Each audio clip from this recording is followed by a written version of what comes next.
સત્યવ્રત, ત્રિશંકુ, હરિશ્ચંદ્ર અને તારામતીની કથા અહીંયા લેવામાં આવી છે કે જેમને નાનકડો પુત્ર રોહિત હતો. હરિશ્ચંદ્ર પોતે સત્ય માટે વેચાઈ ગયા કાશીના બજારમાં. સાથે એમની ગુણિયલ પત્ની પણ વેચાઈ, બાળક પણ વેચાયા અને છેલ્લે જતા રોહિતને સાપ કર્યો, સર્પનો દંશ થયો અને જ્યારે એને લાવવામાં આવી, સ્મશાનમાં લાવવામાં આવ્યા ત્યારે અહીંયા ડોમમાં જે અગ્નિતા આપે તે વ્યક્તિ તરીકે હરિશ્ચંદ્ર રાજા પોતે ઊભા છે અને એમના શેઠને એમણે હિસાબ આપવાનો રહે છે.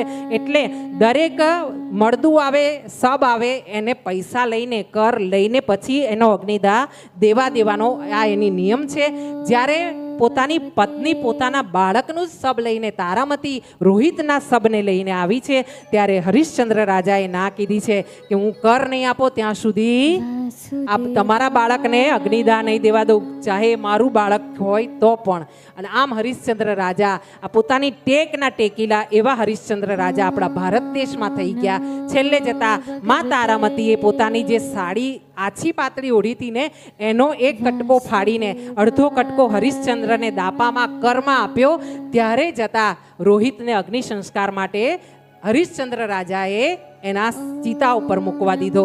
આ રીતની વાત થઈ અને જ્યાં ચિતામાં અગ્નિ દેવા ગયા તે જ સમયે ભગવાન ત્યાં પ્રગટ થયા. નારાયણને કહેવામાં આવ્યું કે તારી તો પરીક્ષા લેવામાં આવી હતી વિશ્વામિત્ર દ્વારા અને આ રીતે તારી પરીક્ષામાં તું હરિશ્ચંદ્ર રાજા પાસ થયો છે.